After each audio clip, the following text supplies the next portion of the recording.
उसने मंदिर में प्रवेश किया। 1,00,000 रुपए भरे हुए बैग को जगन्नाथ जी के पास रखा और साथ ही एक शर्त भी रखी, ऐसी शर्त जिसे पूरा करना असंभव था, और वो भी सिर्फ एक दिन में।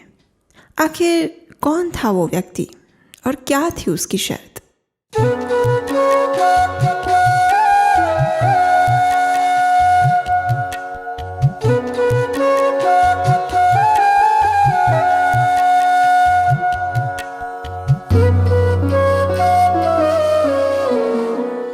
हरे कृष्ण।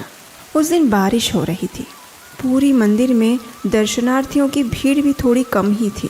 पुजारी ने अभी अभी जगन्नाथ जी को भोग लगाया था और बस बाकी की कुछ सेवा पूजा कर रहे थे। उतने में एक धनी व्यक्ति ने मंदिर में प्रवेश किया। उसके कपड़े और पहनावे से उसकी समृद्धि स्पष्ट रूप से छलक रही थी। हैदराबाद से आए हुए इस व्यापारी का नाम था जगत सेठ। जगन्नाथ जी का परम भक्त था, तभी तो हैदराबाद से यहाँ जगन्नाथपुरी आया था, स्वयं जगन्नाथ जी के दर्शन करने के लिए। जब जगत सेठ ने मंदिर में प्रवेश किया तो देखा कि जगन्नाथ जी को अभी अभी भोग लगाया हुआ है। ये देखकर उनके भी मन में विचार आया। उन्होंने सोचा, जगन्नाथ जी का दिया हुआ मेरे पास सब कुछ है, मैं चाहूँ तो महंगी से महंगी चीज़ भी एक क्षण में खरीद सकता हूँ। और वैसे तो ये मंदिर के पुजारी जगन्नाथ जी को सामान्य भोग ही लगा रहे हैं, तो क्यों ना मैं अपने नाम से जगन्नाथ जी को सबसे महंगा और सबसे स्वादिष्ट भोग लगाऊं। ये अच्छा विचार है। अरे भाई, आखिर सब कुछ उन्हीं का तो है, और फिर आज मेरे पास इतनी लक्ष्मी है कि मैं कुछ भी खरीद सकता हूँ। तो बस ये सोचकर जगत सेठ अपने ही मन में खुश होने लगे। और हाँ, सामने बैठे हुए जगन्नाथ जी भी ये देखकर मंद मंद मुस्कुरा रहे थे। जानते हैं क्यों? क्योंकि अब मज़ा आने वाला था। चलिए देखते हैं कैसे। अब जगत सेठ ने अपने मन में जगन्नाथ जी को भोग लगवाने का विचार करके पुजारी से बात की। उन्होंने पुजारी से कहा, देखिए पुजारी जी, मैं बड़ी दूर से आया हूँ और मेरे प्रभु जगन्नाथ जी की कृपा से आज मेरे पास इतनी धन संपत्ति है कि मैं कुछ भी खरीद सकता हूँ। तो इसलिए मैं अपने नाम से जगन्नाथ जी को कुछ भोग लगवाना चाहता हूँ। ये सुनकर पुजारी पंडा तो बड़े खुश हो गए। उन्होंने कहा, अवश्य सेठ जी, भगवान जगन्नाथ तो सबकी मनोकामना पूर्ण करते हैं। आपका भोग भी वे अवश्य स्वीकार करेंगे। बताइए, क्या भोग लगवाना चाहते हैं आप जगन्नाथ जी को? तो जगत सेठ ने कहा, ये लीजिए पुजारी जी, इस थैली में 1,00,000 रुपए हैं और ये सारे जगन्नाथ जी के भोग के लिए हैं। लेकिन मेरी एक शर्त है। शर्त? कैसी शर्त? पुजारी ने आश्चर्य से पूछा। इसके उत्तर में जगत सेठ कहते हैं, मेरी शर्त ये है कि अभी मैं कुछ दिन यहाँ पुरी में रहूँगा। मैं चाहता हूँ कि ये जो 1,00,000 रुपए की धनराशि मैं आपको दे रहा हूँ, वो सारी की सारी धनराशि केवल एक ही दिन में मेरी नज़र के सामने खर्च होनी चाहिए, और वो भी सिर्फ जगन्नाथ जी को भोग लगाने के लिए। अब ये सुनते ही पुजारी पंडा के होश उड़ गए।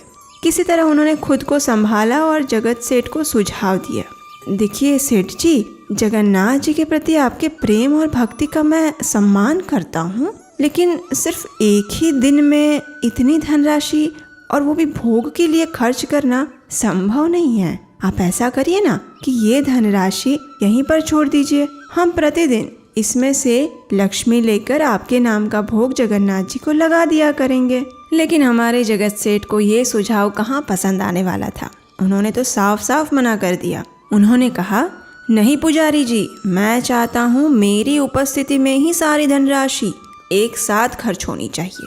अब जगन्नाथ जी के सभी पंडे बेचारे उलझन में पड़ गए। अब क्या किया जाए? अब देखिए, ये उन दिनों की बात है जब दूध 4 पैसे प्रति लीटर और घी 50 पैसे का हुआ करता था। ऐसे में 1,00,000 रुपए का भोग बनाया कैसे जाए, ये समस्या थी। अब जगन्नाथ जी को तो प्रिय है चीनी और मक्खन, लेकिन इतने सारे पैसे सिर्फ चीनी और मक्खन पे कैसे खर्च कर सकते हैं? तो बस इसी उलझन में उलझे हुए पंडों ने ये निर्धारित किया कि अब हम सीधे जगन्नाथ जी से ही पूछेंगे कि वो आखिर क्या खाना चाहते हैं। और जगन्नाथ जी तो सबके मन की बात जानते हैं, और ये बात जगत सेठ को भी बता दी गई कि हम जगन्नाथ जी से ही पूछकर आपको बताएंगे कि उनके लिए क्या भोग बनाया जाए। ये सुनकर जगत सेठ भी खुश हो गए। चलिए, अच्छा हुआ, अब जगन्नाथ जी खुद ही बताएंगे और फिर उनकी पसंद का भोग मैं बनवा कर दूंगा। ये बड़ा अच्छा हो गया। उस रात्रि को जगन्नाथ जी के मुख्य पुजारी पंडा मंदिर के अंदर ही सो गए और फिर जगन्नाथ जी उनके स्वप्न में आए। जगन्नाथ जी को प्रणाम करके उस पुजारी ने पूछा, हे दीनबंधु, हम तो बड़े ही विकट स्थिति में फंस गए हैं। आप तो सर्वज्ञ हैं, कृपया आप मुझे बताइए कि आपकी क्या इच्छा है। इस धन को कहाँ और कैसे खर्च किया जाना चाहिए। हम आपके भोग के लिए सिर्फ एक दिन में 1 लाख रुपए की धनराशि को कहाँ खर्च करें प्रभु। जगन्नाथ जी ने उत्तर देते हुए कहा, जगत सेठ से कहो कि वो मुझे एक पान अर्पित करे। जब पंडे ने ये सुना तो उसे विश्वास नहीं हुआ। सिर्फ 1 पान? उसने मन में सोचा, अरे प्रभु, हमें तो 1 लाख रुपए खर्च करने हैं, फिर ये भला 1 पान की कीमत तो क्या ही होगी। पंडे के मन की बात जगन्नाथ जी समझ गए और उन्होंने कहा, देखो, प्रतिदिन मैं सामान्य चूने वाला पान ग्रहण करता हूँ। जगत सेठ से कहो कि वो मुझे जो पान अर्पित करेगा उसमें सामान्य चूना नहीं अपितु गज मोती चूर्ण का उपयोग किया जाए। जब मैं ये पान ग्रहण कर लूँगा उसके पश्चात मैं बताऊँगा कि अब मुझे क्या खिला सकते हैं। बस इतना कहकर जगन्नाथ जी अदृश्य हो गए।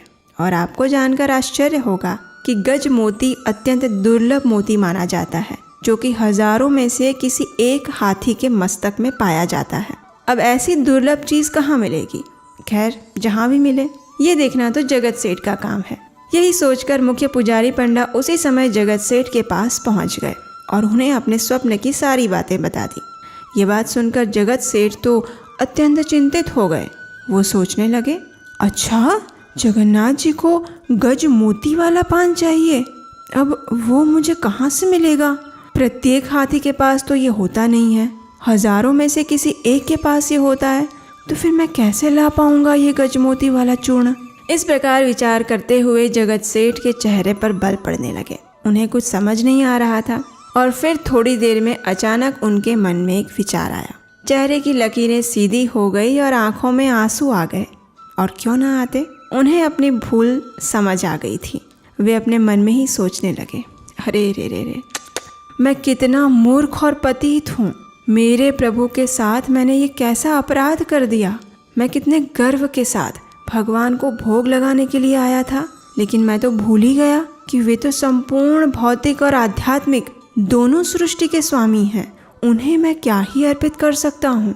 मुझे अपने धन का घमंड था, लेकिन वास्तव में मैं तो इतना गरीब हूँ कि उन्हें एक पान भी नहीं खिला सकता। बस यही सोचते हुए जगत सेठ की आंखों से अश्रुधारा प्रायश्चित के रूप में बहने लगी। उन्होंने उसी क्षण अपने राजसी पोशाक उतारे, एक अत्यंत सामान्य वस्त्र पहने, अपनी पगड़ी को उतारी, समस्त अभिमान का त्याग करके एक थैली में 1 लाख रुपये रखे और उस थैली को भगवान की रत्न वेदी पर रख दिया। और फिर जगन्नाथ जी से प्रार्थना करते हुए कहने लगे, हे प्रभु, मैं अत्यंत दंभ के साथ आपको 1 लाख रुपए के भोजन करवाने के लिए आपके पास आया था, लेकिन मैं तो आपको एक सामान्य पान भी अर्पित नहीं कर पाया। मुझे क्षमा कीजिए प्रभु, आपने मेरे घमंड को चूर चूर कर दिया, मुझे क्षमा कीजिए। इस प्रकार विलाप करते हुए जगत सेठ कुछ देर वहीं जगन्नाथ जी के पास ही बैठे रहे। और आपको पता है, इसीलिए जगन्नाथ जी का एक नाम गर्वगंजन भी है, अर्थात जो अपने भक्तों के गर्व को चूर चूर कर देते हैं। आखिर वे अपने प्रिय भक्तों में अभिमान का अंश कैसे रहने दे सकते हैं? क्योंकि जैसे भक्तों को भगवान से प्रेम होता है, वैसे ही भगवान भी अपने भक्तों से दूर नहीं रह सकते।